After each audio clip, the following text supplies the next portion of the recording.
अच्छा शासन क्या होता है, शासन पढ़ क्यों रहे हैं हम लोग, हमने ये भी पढ़ा था कि शासन के बारे में हम अध्ययन क्यों कर रहे हैं, क्योंकि शासन की गुणवत्ता बढ़े यही चिंता है हमारी, सरकार की भी चिंता है, हमारी भी चिंता है, लोगों की भी चिंता है कि शासन की गुणवत्ता बढ़नी चाहिए। तो शासन की गुणवत्ता कैसे बढ़े, इसी के लिए गुड गवर्नेंस का कॉन्सेप्ट विकसित किया गया है। वर्ल्ड बैंक ने कॉन्सेप्ट दिया और हम लोगों ने पढ़ा कि वर्ल्ड बैंक ने गुड गवर्नेंस के लिए क्या क्या बातें कही, फिर भारत में कैसे गुड गवर्नेंस स्थापित किया जा सकता है, क्या कदम उठाए गए हैं। हम लोगों ने पढ़ा कि भाई जो भारतीय संस्कृति है वो गुड गवर्नेंस का एक अच्छा एग्जाम्पल पहले से ही प्रस्तुत करती रही है। दुर्भाग्य ये रहा है कि वे उदाहरण कंटिन्यू नहीं रहे, गिरावट आई और बहुत अधिक गिरावट आई, इसलिए अच्छे शासन के लक्षण विद्यमान नहीं रहे। वर्तमान परिवेश में भी स्वतंत्रता के बाद से ही घोटाले शुरू हो गए। 1947 में स्वतंत्रता मिली और 1948 में पहला घोटाला रक्षा घोटाला कर दिया गया, रक्षा मामलों की खरीद में। और इसके बाद फिर रेलवे में बड़े बड़े घोटाले हुए, फिर वित्त मंत्रालय में घोटाला हुआ। और सबसे बड़ी चिंता की बात यह थी कि पहली सरकार का रवैया और नजरिया इन घोटालों के प्रति बेहद सहनशील था। अर्थात ये प्रयास नहीं किया गया कि इन घोटालों के ऊपर सख्ती की जाए, जिन लोगों ने घोटाले किए उनको कठोरता से दंडित किया जाए, जिससे एक एग्जाम्पल सेट हो कि आगे करप्शन नहीं करना है। बल्कि इसके विपरीत सरकारों ने बचाव किया और सरकारों के इस बचावकारी रवैये के कारण लोगों को लगा कि भ्रष्टाचार कोई बुरी बात नहीं है और भ्रष्टाचार तेजी से बढ़ता रहा। फिर आगे की सरकारों ने भी भ्रष्टाचार को कंट्रोल करने के लिए कोई कठोर कदम नहीं उठाए, दिखावटी कदम उठाए गए। केंद्रीय सतर्कता आयोग का गठन किया गया, दिखावटी था, कोई मतलब नहीं था उसका, क्योंकि सरकारी आदेश से गठित होना था, सरकार जो कहेगी वही करना था उसे, तो कोई मतलब नहीं था, बस केवल और केवल दिखावटी था कि हमने केंद्रीय सतर्कता आयोग का गठन किया। कुल मिलाकर के भ्रष्टाचार के प्रति जो कठोर टॉलरेंस होना चाहिए वो नहीं रहा और उसका नुकसान ये रहा कि हम विकास नहीं कर सके। विकास के लिए जितनी धनराशि आती थी वो इधर उधर खर्च हो जाती थी।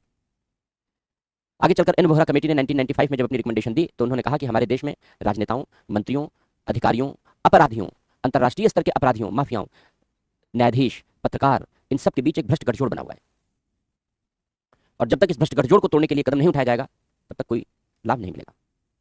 और इसे तोड़ने के लिए भी कोई कठोर कदम नहीं उठाए गए। आज लोकसभा में 47% क्रिमिनल बैकग्राउंड के लोग चुनकर आए हैं। लेकिन जब 1992 में गुड गवर्नेंस की बात वर्ल्ड बैंक ने कही तो एक तरीके से हम ये कह सकते हैं कि जो विश्व बैंक के द्वारा अच्छे शासन की अवधारणा थी वो उधारी की शर्त थी, क्योंकि विश्व बैंक ने कहा कि भाई जो देश इस दिशा में कदम उठाएंगे हम उनको उदार शर्तों पर ऋण देंगे, ज्यादा ऋण देंगे। जो देश इस दिशा में कदम नहीं उठाएंगे हम उनको कठोर शर्तों पर उधार देंगे और ज्यादा उधार नहीं देंगे, ज्यादा ऋण नहीं देंगे। तो इस तरीके से विश्व बैंक ने यह घोषणा कर दी कि भाई आपको यानी हर देश को सुधार के लिए कदम उठाना ही पड़ेगा। भारत की स्थितियां भी बहुत खराब थी गुणवत्ता के नजरिए से, इसलिए 1996-1997 में सम्मेलन आयोजित किए गए मुख्यमंत्रियों और मुख्य सचिवों के और पूरे देश में सुधारों की एक कार्य योजना, एक्शन प्लान तैयार किया गया। उसी एक्शन प्लान के तहत फिर हम लोगों ने सुधार किए। इसका मतलब यह है कि जो हमारे यहाँ आरटीआई वगैरह लागू हुआ, आप ये मत समझिए कि सरकारों की मर्जी से लागू हुआ, बिल्कुल भी नहीं। विश्व बैंक का प्रेशर था, विश्व बैंक के प्रेशर से लागू हुआ। विश्व बैंक का दबाव था कि सुधार नहीं करोगे तो पैसा नहीं मिलेगा, उधारी नहीं मिलेगी, और उधारी मिलेगी तो कठोर शर्तों पर मिलेगी। अन्यथा हमारी सरकारों में तो भ्रष्टाचार था और भ्रष्टाचारों को संरक्षण था, बड़े पैमाने पर संरक्षण था। इसलिए विश्व बैंक के द्वारा प्रतिपादित की गई संकल्पना के बाद कदम उठाने शुरू किए गए। और सबसे बड़ी दिक्कत की बात यह थी कि जनता की भ्रष्टाचार के प्रति टॉलरेंस थी। लोगों को भी भ्रष्टाचार से कोई समस्या नहीं थी, जिनको समस्या थी वो उन्हीं भ्रष्टाचारियों को वोट देते थे। तो लोगों में जागरूकता का बेहद अभाव रहा है और इस जागरूकता के अभाव के कारण भ्रष्टाचारियों को अपने भ्रष्टाचार करने का मनोबल मिलता है। उन्हें लगता है कि कितनी भी रिश्वत ले लो, कितना भी भ्रष्टाचार कर लो, जब हम वोट मांगने जाएंगे तो democracy is the government of the fools, for the fools and by the fools, लोकतंत्र के आलोचक कहते हैं। तो कभी कभी वो हमारे देश में दिखता है। 47% क्रिमिनल बैकग्राउंड के लोगों को जो चुनकर भेजा है वो इससे अच्छा एग्जाम्पल नहीं है फुल्स की डेमोक्रेसी का। तो नेताओं को लगा कि भाई कितना भी तांडव कर लो, कितना भी अपराध कर लो, कितना भी करप्शन कर लो, वोट तो मिल ही जाएगा, क्योंकि वोट तो हम जाति, धर्म, भाषा, क्षेत्र इसके आधार पर लाएंगे। भ्रष्टाचार को लेकर के कोई सेंसिटिव है ही नहीं। तो भ्रष्टाचार होता रहा। सरकारी विभागों में सुधार नहीं किए गए, प्रशासनिक कार्यप्रणालियों को बदला नहीं गया। आज भी पुलिस कानून 1861 का है। आजादी के 75 साल बाद भी क्या 1861 के पुलिस कानून की कोई जरूरत है? आजादी के 75 साल के बाद भी क्या कार्यालय गोपनीयता अधिनियम 1923 की कोई जरूरत है? नहीं है इन सब की जरूरत। फिर भी है। 3 कानूनों का, अभी 3 पुराने कानूनों को रद्द करके 3 नए क्रिमिनल कानून बनाए गए। कितना विरोध हुआ हमारे देश में क्रिमिनल कानूनों का, कि अंग्रेजी काल के कानूनों को क्यों छेड़ा जा रहा है, अंग्रेजी काल के कानूनों को क्यों चेंज किया जा रहा है, क्यों नए कानून बनाए जा रहे हैं। नए कानूनों के बनाने का विरोध करने वाले लोगों की संख्या भी कम नहीं थी, और उसमें केवल राजनेता ही शामिल नहीं थे। विश्वविद्यालय के प्रोफेसर्स, लॉ की पढ़ाई करने वाले लोग, वकील, न्यायाधीश सब शामिल थे। न्यायाधीशों की मर्यादा थी, वे खुल के बोल नहीं पा रहे थे, लेकिन पर्दे के पीछे वे कह ही रहे थे। चेंज चाहता ही नहीं इस देश का समाज। उन्हें लगता है कि जादू की छड़ी घूमेगी और सब अच्छा हो जाएगा। वो जैसे हैं वैसे व्यवस्था को बनाए रखना चाहते हैं। क्यों? क्योंकि उसी करप्ट सिस्टम में उनके स्वार्थ पूरे हो रहे हैं। करप्ट सिस्टम घटेगा, उनके स्वार्थों की पूर्ति पर प्रहार होगा, इसलिए वो अपने स्वार्थों की पूर्ति होने देना चाहते हैं। मैं तो बड़ा ताज्जुब हुआ इस बात को देख करके, बड़ा आश्चर्य हुआ इस बात को देख करके कि विश्वविद्यालय के प्रोफेसर से बात हुई, जो एलएलएम वगैरह के स्टूडेंट थे उनसे बात हुई, जो बच्चे जुडिशरी की तैयारी करते हैं, जो वकील हैं। एक बड़ा समुदाय कानूनों के परिवर्तन का विरोधी था कि अंग्रेजी काल के कानून क्यों खत्म किए जा रहे हैं।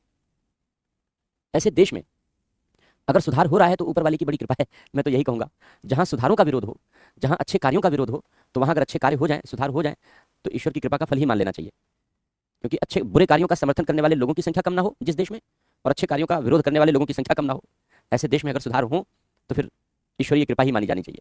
एनीवे, देश की जनता का एक बड़ा वर्ग जागरूक भी है, धीरे धीरे जागरूकता विकसित हो रही है। कहते तो हम यही हैं, समझने के लिए तो ईश्वरीय कृपा मान लेते हैं, लेकिन एक बड़ा वर्ग जागरूक हो रहा है, और इस जागरूकता का परिचायक है कि धीरे धीरे देश में सुधारों की गति तीव्र हुई है और सुधार तेजी से हो रहे हैं। क्या क्या कदम उठाए गए हैं भारत में सुधारों के लिए, और क्या क्या समस्याएं हैं, उन सब के बारे में हम लोग चर्चा कर लेंगे। सूचना का अधिकार अधिनियम लागू किया गया, केंद्रीय सतर्कता आयोग के लिए जो अधिनियम बनाया गया था, उस अधिनियम को कानून उस अधिनियम के माध्यम से केंद्रीय सतर्कता आयोग पर राजनीतिक हस्तक्षेप को समाप्त कर दिया गया। सृजन चार्टर लागू किए गए, ई गवर्नेंस की शुरुआत की गई। द्वितीय प्रशासनिक सुधार आयोग का गठन किया गया, जिसने अपनी 15 रिपोर्ट दी सुधारों के लिए। ज्यादातर रिपोर्ट लागू नहीं की गई हैं, लेकिन आयोग का गठन तो किया ही गया। ब्रिटिशकालीन कानूनों को खत्म करने के लिए कदम उठाए जा रहे हैं। वर्तमान सरकार ने तो कम से कम इस दिशा में कुछ काम तो किया है। अंग्रेजी काल के लगभग 1700 कानूनों को खत्म किया है और कुछ नए कानून बनाए हैं, तो कुछ कदम तो अब बेहतर हो रहे हैं वर्तमान समय में। प्रशासनिक सुधार करने पर बल दिया जा रहा है, हालांकि प्रशासनिक सुधार हो नहीं पा रहे हैं क्योंकि नौकरशाही का विरोध रहता है और हर सरकार नौकरशाही के चंगुल में जकड़ी रहती है।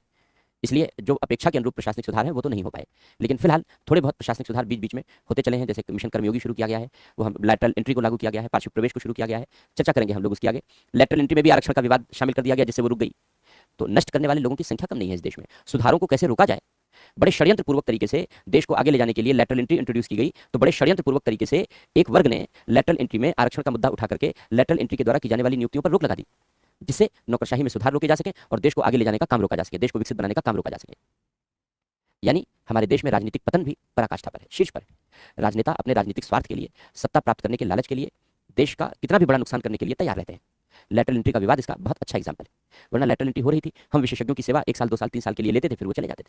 लेकिन उसमें अनावश्यक आरक्षण का विवाद उत्पन्न करके भर्तियों को रोक दिया गया, जिससे देश को विशेषज्ञों की सेवा न मिले और देश तरक्की न कर सके।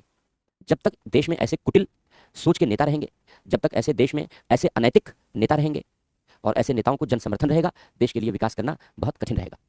और ऐसा इसलिए है क्योंकि जनता के एक वर्ग के पास अभी भी जागरूकता का अभाव है। जागरूकता विकसित होनी बेहद आवश्यक है, क्योंकि कम से कम हम जो अच्छे शासन के लिए कदम उठाए जा रहे हैं उनका समर्थन करने की काबिलियत तो डेवलप करें। इतना तो हमें समझ होनी चाहिए कि जो कदम गुड गवर्नेंस के लिए उठाए जा रहे हैं, जो शासन की गुणवत्ता के लिए उठाए जा रहे हैं, हमें उन कदमों का समर्थन करना चाहिए। और जो लोग इन कदमों का विरोध करते हैं, ऐसे लोगों का विरोध करना चाहिए। लेकिन अभी भी देश का एक वर्ग ऐसा है जिसके पास ये काबिलियत नहीं है, ये समझने और सोचने की शक्ति नहीं है। इसलिए जन जागरूकता का विकास होना बेहद जरूरी है। सामाजिक नैतिकता का पतन आया है। समाज में लोग भ्रष्टाचारियों को संरक्षण देते रहे हैं, अपराधियों को संरक्षण देते हैं, इसलिए आपराधिक प्रवृत्ति के लोग चुने जाते हैं और भ्रष्टाचारी ऊंचे पदों पर बने रहते हैं। इसलिए सामाजिक नैतिकता के पतन को रोकना होगा। जब सामाजिक नैतिकता का पतन रुकेगा, तभी राजनीतिक संस्थाओं में, प्रशासनिक संस्थाओं में नैतिक लोगों का चयन संभव होगा। यूपीएससी की भर्ती प्रणाली को चेंज करना होगा। यूपीएससी की भर्ती प्रणाली बहुत आदर्श या बहुत अच्छी भर्ती प्रणाली देश की आवश्यकता के अनुसार नहीं है। हाँ ठीक है, चली जा रही है जैसे चल रही है, लेकिन अगर इसको हम तर्कसंगत भर्ती प्रणाली कहें तो तर्कसंगत भर्ती प्रणाली नहीं कह सकते। यूपीएससी को अपनी भर्ती प्रणाली में परिवर्तन करना होगा, जिससे हम योग्य सिविल सेवकों को और नैतिक सिविल सेवकों को आमंत्रित कर सकें, भर्ती कर सकें। जितने भी बैच सेलेक्ट होते हैं, उन बैच में आधे बच्चों पर तो इंक्वायरी चल रही होती है। किसी ने ओबीसी का सर्टिफिकेट फर्जी लगाया है, किसी ने ईडब्ल्यूएस का सर्टिफिकेट फर्जी लगाया है। ये देश को किसी ऊंचे पायदान पर ले जा पाएंगे? कदापि नहीं ले जा पाएंगे। मैं नाम नहीं लेना चाहता उन बच्चों का जिन बच्चों का सिलेक्शन हुआ है, लेकिन हकीकत यह है कि 100-150 से ज्यादा ऐसे जो चुने गए आईएएस अधिकारी हैं, नियुक्त किए गए आईएएस अधिकारी हैं, उन सबके खिलाफ जांच पेंडिंग है। किसी ने ईडब्ल्यूएस का फर्जी सर्टिफिकेट लगा रखा है, किसी ने ओबीसी का फर्जी सर्टिफिकेट लगा रखा है। इनसे हम देश की तरक्की की उम्मीद कर पाएंगे? ऐसे भ्रष्ट लोगों से कदापि संभव नहीं है। एक तो पकड़ी गई जो महाराष्ट्र वाली थी, और बाकी सबके खिलाफ अभी भी जांच चल रही है। उनके मामले हाईलाइट नहीं किए गए हैं, अच्छी बात है, लेकिन जांच में अगर साबित हो तो जरूर हाईलाइट करना चाहिए। डीओपीटी को, department of personal and training को, भारत सरकार के कार्मिक मंत्रालय के द्वारा ऐसे 150 से ज्यादा जांचें कम से कम चल रही हैं जो सिलेक्टेड कैंडिडेट हैं। तो जब तक हम शासन प्रशासन में नैतिकता का विकास नहीं करेंगे, एथिक्स का विकास नहीं करेंगे, तब तक शासन की गुणवत्ता में सुधार नहीं होगा। कमियां हैं, भ्रष्टाचार भी है, अपराधीकरण भी है, जो ब्रिटिशकालीन कानून है, ब्रिटिशकालीन कानूनों के कारण समस्याएं हैं, लोगों में जागरूकता का अभाव है, पारदर्शिता जवाबदेही का के लिए कदम उठाए गए हैं, आरटीआई, सृजन चार्टर जैसी चीजें लागू की गई हैं, लेकिन पारदर्शिता और जवाबदेही अभी भी पूरी तरीके से स्थापित नहीं हो पाई है। तो इन सब दिशाओं में हमें कदम उठाने होंगे, और जैसे जैसे हम इन सब दिशाओं में कदम उठाएंगे तो इसके सकारात्मक परिणाम सामने आएंगे। लिखो, भारत में अच्छा शासन, कल हेडिंग तो डाली थी हम लोगों ने, और इसमें हम लोगों ने पुरानी वाली व्यवस्था लिखी थी, प्राचीन काल की व्यवस्था लिखी थी, और वर्तमान समय में लिखो हेडिंग, वर्तमान समय में भारत में अच्छा शासन। हेडिंग लिखो, वर्तमान समय में भारत में अच्छा शासन। लिखो, विश्व बैंक के द्वारा अच्छे शासन की संकल्पना के प्रतिपादन के पश्चात, विश्व बैंक के द्वारा अच्छे शासन की संकल्पना के प्रतिपादन के पश्चात भारत में 1996 और 1997 में भारत में 1996 एवं 1997 में मुख्य सचिवों और मुख्यमंत्रियों के राष्ट्रीय सम्मेलन का आयोजन किया गया। मुख्य सचिवों और मुख्यमंत्री, राज्य के होते हैं, राज्य के मुख्य सचिव होते हैं, मुख्यमंत्री होते हैं, राज्यों के मुख्य सचिवों और मुख्यमंत्रियों का सम्मेलन आयोजित किया गया। और सुधारों की राष्ट्रव्यापी कार्य योजना निर्मित की गई।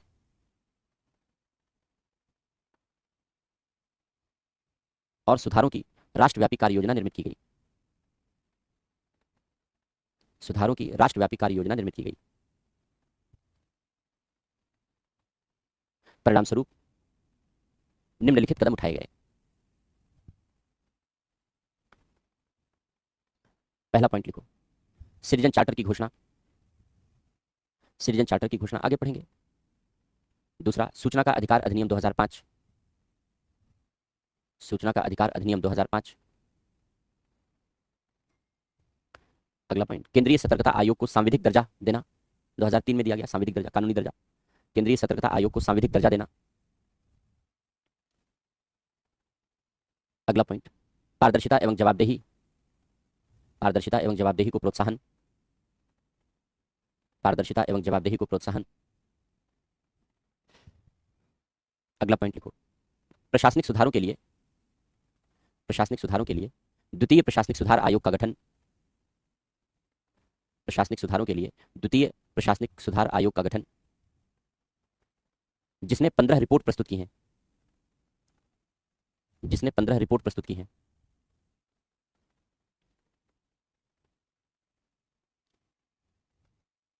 अगला पॉइंट, ई शासन की स्थापना, ई गवर्नेंस पढ़ेंगे आगे। ई शासन की स्थापना।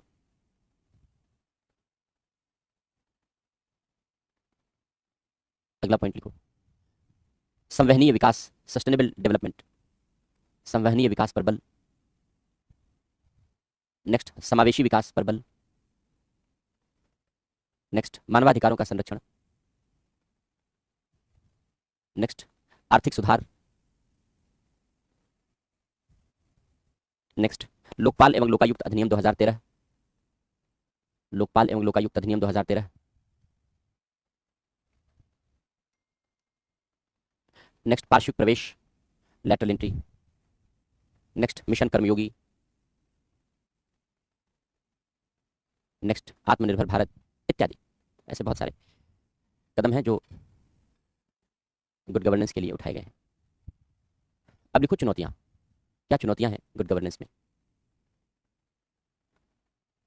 चुनौतियों में लिखो, पहला पॉइंट, भ्रष्टाचार। दूसरा पॉइंट लिखो, एन वोहरा समिति की रिपोर्ट के अनुसार। एन वोहरा समिति की रिपोर्ट के अनुसार राजनेताओं, अधिकारियों, अपराधियों के मध्य भ्रष्ट गठजोड़, जिसमें पत्रकार, न्यायाधीश आदि भी सम्मिलित हैं। जिसमें पत्रकार, न्यायाधीश आदि भी सम्मिलित हैं। अगला पॉइंट, ब्रिटिशकालीन कानूनों की उपस्थिति।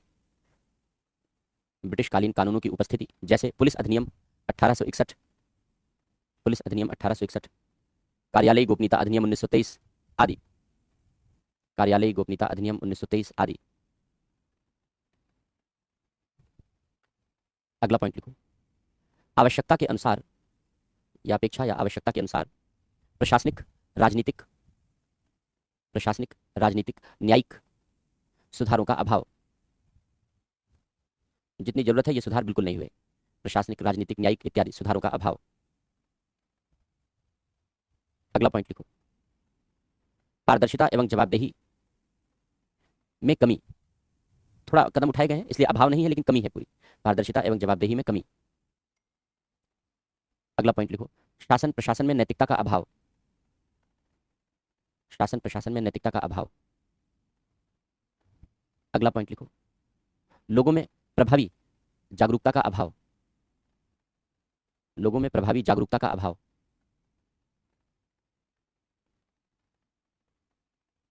अगला पॉइंट, जन सहभागिता का अभाव। लोगों की भागीदारी का अभाव।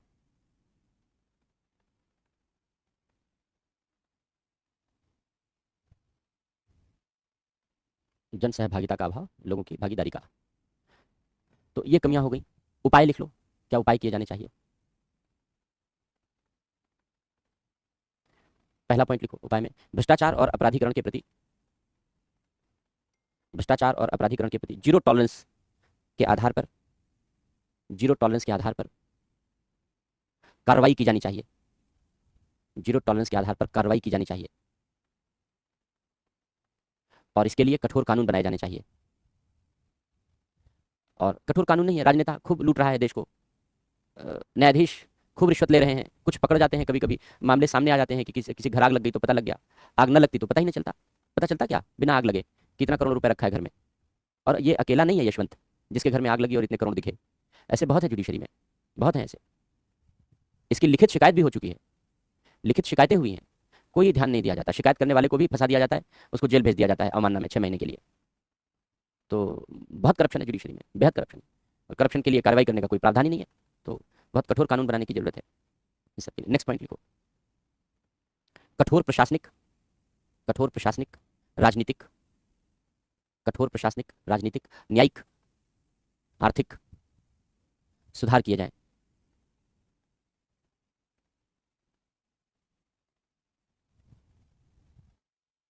अगला पॉइंट लिखो, ब्रिटिशकालीन कानूनों को समाप्त कर नए कानून निर्मित किए जाएं। ब्रिटिशकालीन कानूनों को समाप्त कर नए कानून निर्मित किए जाएं। इस प्रकार कानूनों और कार्य संस्कृतियों का, इस प्रकार कानूनों और कार्य संस्कृतियों का भारतीयकरण किया जाए, इंडियनाइजेशन किया जाए। कब तक अंग्रेजी विरासत ढोएंगे, चेंज करना होगा। 75 साल में सोचा ही नहीं है नेताओं ने इस देश के, ये बेहद चिंता की बात थी। इस देश के नेताओं ने इंडियनाइजेशन सोचा ही नहीं। अंग्रेजी मानसिकता के कानूनों को लागू करना बड़ा गर्व का अनुभव महसूस करते थे। इससे बड़ा मानसिक पक्षाघात नहीं हो सकता राजनेताओं का। और दुर्भाग्य है कि ऐसे ही नेता हम बार बार चुनते रहे जो ऐसे मानसिक पक्षाघात के शिकार थे। अगला पॉइंट लिखो, लोगों में जागरूकता विकसित की जाए, लोगों में जागरूकता विकसित की जाए और शासन प्रशासन में प्रभावी भागीदारी विकसित की जाए, शासन प्रशासन में प्रभावी भागीदारी विकसित की जाए। अगला पॉइंट लिखो, सामाजिक नैतिकता, शासन में नैतिकता, सामाजिक नैतिकता, शासन में नैतिकता को प्रोत्साहन दिया जाए। उसी में लिखो, मूल्य आधारित शिक्षा प्रारंभ की जाए, मूल्य आधारित शिक्षा प्रारंभ की जाए। उसी में लिखो, राजनेताओं, मंत्रियों आदि सभी के लिए नैतिक संहिता, आचरण संहिता निर्मित की जाए। राजनेताओं, मंत्रियों आदि जो मंत्री हैं उनके लिए भी, जो मंत्री नहीं है उनके लिए भी, संसद, विधायक और भी जो लोग हैं, नैतिक संहिता, आचरण संहिता निर्मित की जाए और इसका कठोरतापूर्वक अनुपालन कराया जाए,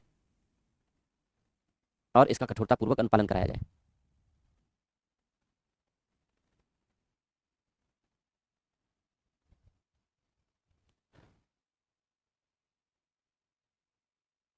अगला पॉइंट लिखो, निजी क्षेत्रों की भूमिका में भी सुधार किए जाए, एनजीओ आदि इन सब में भी जो गड़बड़ियां हैं और उनके भ्रष्टाचार को रोकने के लिए अलग कानून निर्मित किया जाए। एनजीओ, प्राइवेट सेक्टर, इन सबके करप्शन को रोकने के लिए अलग कानून निर्मित हो और उनके भ्रष्टाचार को रोकने के लिए अलग कानून निर्मित किया जाए। अगला पॉइंट, पारदर्शिता एवं जवाबदेही की स्थापना की जाए, पारदर्शिता एवं जवाबदेही की स्थापना की जाए। तो ये हो गया गुड गवर्नेंस इन इंडिया। अब जो शासन के अन्य फॉर्मेट हैं उन एक एक फॉर्मेट की चर्चा हम लोग कर लेते हैं। जैसे स्मार्ट शासन हमने पढ़ा था,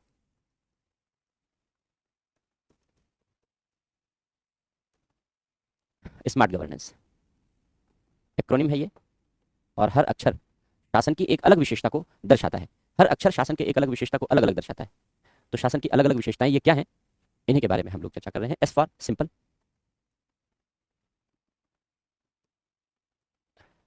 M for moral, A for accountable, R for responsive, T for transparent.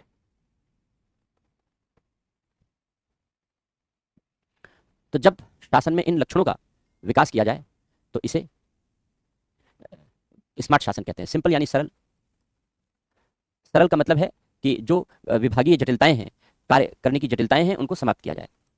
प्रक्रियात्मक जटिलता को समाप्त किया जाए। भाई विभागों में आप जाइए तो फाइलें एक डेस्क से दूसरी डेस्क टहलती रहती हैं। आप गए, उनका नहीं मैंने तो भेज दी एक्स के पास है, एक्स के पास गए, उनका नहीं जेड के पास है। जेड के पास गई, उनका नहीं, वो तो वाई के पास चली गई। तो जो विभागों की कार्य करने की जटिलता है वो खत्म की जाए, काम करने के तौर तरीकों को सरल बनाया जाए। अंग्रेजों ने जानबूझकर जटिल बना के रखा, क्योंकि जटिल रखा जाएगा तो भारतीयों को समझ में आएगा नहीं, वो हिस्सेदारी निभा नहीं पाएंगे, वे दूर रहेंगे, तो अंग्रेजों का जो शासन तंत्र है वो बना रहेगा। तो इसलिए उन्होंने जानबूझकर जटिल बनाए रखा। मॉरल, नैतिकता, शासन में नैतिकता का विकास हो। कैसे हो? अभी हमने बताया, इसी से नैतिक शासन जन्म लेता है, इसी एम से मॉरल गवर्नेंस जन्म लेता है। मॉरल गवर्नेंस का मतलब हो गया कि नैतिकता पर आधारित शासन। नैतिकता पर आधारित शासन का मतलब हो गया कि शासन में बेहतर नैतिकता का विकास किया जाए। कैसे शासन में बेहतर नैतिकता का विकास हो, उसके लिए हमें सबके लिए नैतिक संहिता बनानी होगी, मंत्रियों के लिए, राजनेताओं के लिए, प्रशासनिक अधिकारियों के लिए, सबके लिए आचरण संहिता बनानी होगी। अधिकारियों के लिए आचरण संहिता बनी है, उसको अपडेट करना होगा। सामाजिक नैतिकता का विकास करना होगा, इसके लिए वैल्यू बेस्ड एजुकेशन शुरू करनी होगी। तो यहीं से नैतिक शासन जन्म लेता है। नैतिक शासन अभी इसके बाद लिखा देंगे। अकाउंटेबल, जवाबदेह, इसका मतलब है कि परिणामों के प्रति जिम्मेदारी सुनिश्चित करना, परिणामों या दायित्वों के प्रति जिम्मेदारी, जिम्मेदारी सुनिश्चित करना। रिस्पॉन्सिव, प्रत्युत्तरदायी। रिस्पॉन्सिव का मतलब है, प्रत्युत्तरदायी का मतलब है कि पूरी संवेदनशीलता के साथ व्यवहार करना। जैसे कोई समस्या आई तो अधिकारी तुरंत रिएक्ट करें उसी के अनुरूप।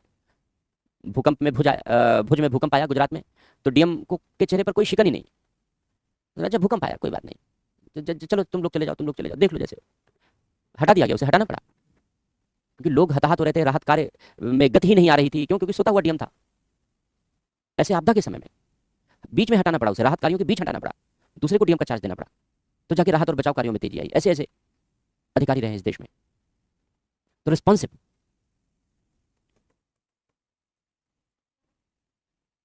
संवेदनशीलता के साथ व्यवहार करना, जवाब देना। ट्रांसपेरेंट, पारदर्शी, खुलापन लाना। ओपननेस, यानी जो भी गतिविधियां हैं उनके बारे में सबको पता हो, खुलापन, ओपननेस। तो इसे स्मार्ट शासन कहते हैं। यानी जब शासन में इन लक्षणों का समावेश हो तो उसे स्मार्ट शासन कहेंगे। स्वाभाविक सी बात है कि अगर इन लक्षणों का समावेश होगा तो शासन की गुणवत्ता अपने आप बढ़ेगी। अगर इन लक्षणों का समावेश होगा तो शासन की गुणवत्ता अपने आप बढ़ेगी। इसलिए स्मार्ट शासन अच्छे शासन का पूरक माना जाता है। हैदराबाद में national institute for smart governance स्थापित किया गया है। दिल्ली में सेंटर फॉर गुड गवर्नेंस स्थापित किया गया है। ये सब इसी पर्पज से हैं जिससे कि स्मार्ट शासन, गुड गवर्नेंस स्थापित किया जा सके। NISG, national institute for smart governance. Para change करके लिखो, पैरा चेंज करके लिखो। उपर्युक्त लक्षणों को लागू करने से, उपर्युक्त लक्षणों को लागू करने से शासन में गुणवत्ता का विकास किया जा सकता है। शासन में गुणवत्ता का विकास किया जा सकता है। उपर्युक्त लक्षणों को लागू करने से शासन में गुणवत्ता का विकास किया जा सकता है। अतः स्मार्ट शासन अच्छे शासन का पूरक है।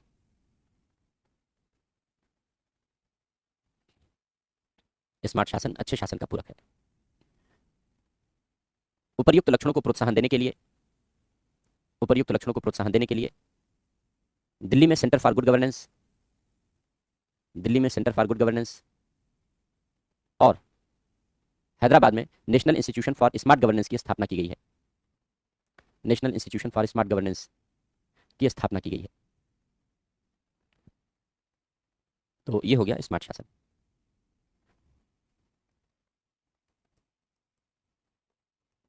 अब इसी के आधार पर नैतिक शासन भी लिख लो, अभी जो हम लोगों ने पढ़ा है। हमने बताया इसी स्मार्ट गवर्नेंस से, एम से नैतिक शासन जन्म लेता है। तो नैतिक शासन लिख लो, हेडिंग लिखो नैतिक शासन।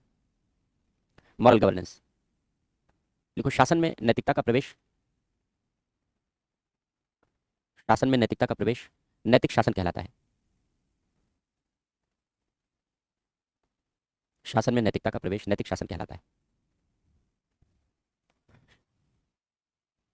इस प्रकार, इस प्रकार मत लिखो, इसके अभाव में, इसके अभाव में शासन की गुणवत्ता में वृद्धि नहीं की जा सकती। इसके अभाव में शासन की गुणवत्ता में वृद्धि नहीं की जा सकती। इसलिए नैतिक शासन, इसलिए नैतिक शासन अच्छे शासन का पूरक माना जाता है। इसलिए नैतिक शासन अच्छे शासन का पूरक माना जाता है।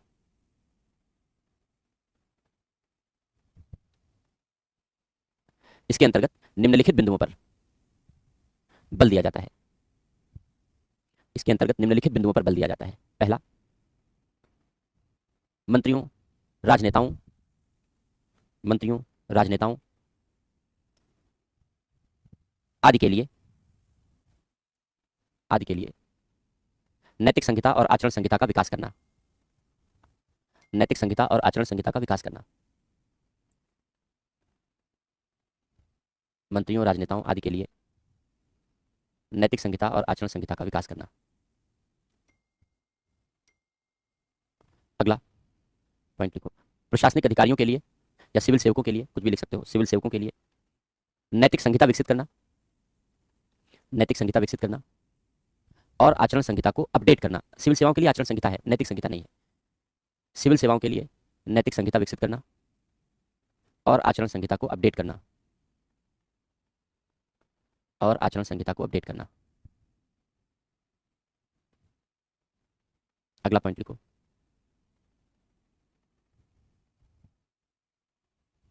न्यायिक क्षेत्रों में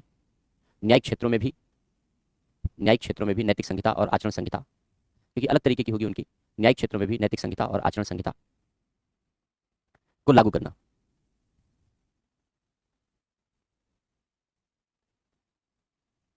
अगला पॉइंट लिखो, निजी क्षेत्र, एनजीओ आदि की भूमिका के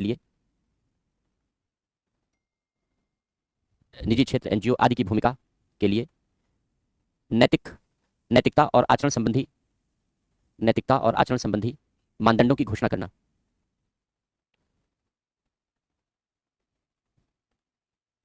अगला पॉइंट लिखो, सामाजिक नैतिकता का विकास करना। सामाजिक नैतिकता का विकास करना।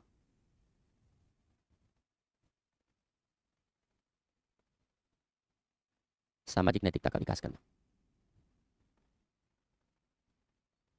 तो ये हो गया नैतिक शासन। अगर हम इन सारी बातों को शासन की व्यवस्था में इन्फोर्स करते हैं, लागू करते हैं, तो हम ये कह सकते हैं कि हम नैतिक शासन की स्थापना पर बल दे रहे हैं, नैतिक शासन को लागू कर रहे हैं। विनियामक शासन है।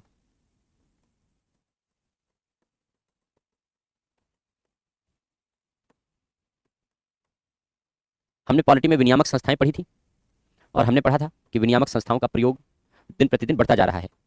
और जैसे जैसे विनियामक संस्थाओं का प्रयोग दिन प्रतिदिन बढ़ता जा रहा है, और ये प्रयोग इसीलिए बढ़ रहा है जिससे कि गुणवत्ता, शासन और प्रशासन की गुणवत्ता में वृद्धि की जा सके। तो विनियामक संस्थाएं क्या है, पढ़ा था हम लोगों ने। विनियामक संस्थाओं का आशय है ऐसी संस्थाएं जो विनियमन करने के उद्देश्य से बनाई जाती हैं, यानी किसी भी क्षेत्र को स्वतंत्रता पूर्वक, कठोरता से नियंत्रित करने के लिए, संचालित करने के लिए। जैसे ट्राई, टेलीकॉम सेक्टर में सेबी, पूरे कॉर्पोरेट सेक्टर के लिए रेरा, रियल एस्टेट सेक्टर के लिए। तो ये सब संस्थाएं विनियामक संस्थाएं कहलाती हैं। और हमारे देश में विनियामक संस्थाओं ने बहुत अच्छी भूमिका निभाई है। ये हम लोगों ने पढ़ा था विनियामक संस्थाओं के बारे में जब पॉलिटी पढ़ रहे थे। जैसे जैसे विनियामक संस्थाओं का प्रयोग बढ़ रहा है और हम धीरे धीरे विनियामक शासन की ओर जा रहे हैं, क्योंकि ऐसे क्षेत्रों को सरकार के द्वारा नियंत्रित करने के बजाय अब ऐसे क्षेत्र विनियामक संस्थाओं के द्वारा नियंत्रित हो रहे हैं। जैसे जो पूरा दूरसंचार का क्षेत्र है वो मोटे तौर पर ट्राई के द्वारा रेगुलेट होता है। पूरा जो रियल एस्टेट का सेक्टर है वो रेरा के द्वारा रेगुलेट होता है। पूरा जो बीमा सेक्टर है वो इरडा के द्वारा रेगुलेट होता है। तो उन क्षेत्रों में विनियमन बनाना, यानी नीतियों की घोषणा करना, नियम बनाना, उनको लागू करवाना और उनसे उत्पन्न होने वाले विवादों का समाधान भी करना, ये सारी जिम्मेदारी ये सारी संस्थाएं निभाती हैं। और विगत वर्षों में इन्होंने जिन जिन क्षेत्रों में इनका गठन किया गया है, निर्दिष्ट क्षेत्रों में इन्होंने अपनी प्रभावी भूमिका निभाई भी है। इसलिए धीरे धीरे हमने समय के साथ नए नए आवश्यकता के अनुसार रेगुलेटरी इंस्टीट्यूशन बनाए हैं और इन रेगुलेटरी इंस्टीट्यूशन ने बेहतर भूमिका निभाई है। तो लिखो, रेगुलेटरी इंस्टीट्यूशन, विनियामक शासन। लिखो, विनियामक शासन लिखो। विगत वर्षों में उदारीकरण के पश्चात विगत वर्षों में उदारीकरण के पश्चात विभिन्न क्षेत्रों के विनियमन की तीव्र आवश्यकता अनुभव की गई। विभिन्न क्षेत्रों के विनियमन की तीव्र आवश्यकता अनुभव की गई।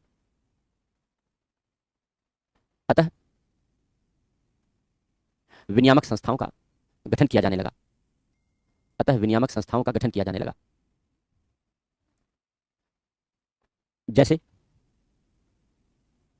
जैसे टेलीकॉम सेक्टर के लिए ट्राई, कारपोरेट क्षेत्र के लिए सेबी, ये सब पहले भी लिख चुके हैं, इसलिए security exchange board of India, telecom regulatory authority of India, polity में लिख चुके हैं आदि। इन संस्थाओं के माध्यम से शासन का संचालन करना विनियामक शासन कहलाता है। इन संस्थाओं के माध्यम से इन संस्थाओं के माध्यम से शासन का संचालन करना विनियामक शासन कहलाता है। विगत वर्षों में इन संस्थाओं की गुणवत्तापूर्ण भूमिका ने विगत वर्षों में इन संस्थाओं की गुणवत्तापूर्ण भूमिका ने विनियामक शासन की महत्ता को सिद्ध किया है। विनियामक शासन की महत्ता या उपयोगिता को सिद्ध किया है। इस प्रकार विनियामक शासन अच्छे शासन का पूरक बनकर प्रकट हुआ है। विनियामक शासन अच्छे शासन का पूरक बनकर प्रकट हुआ है।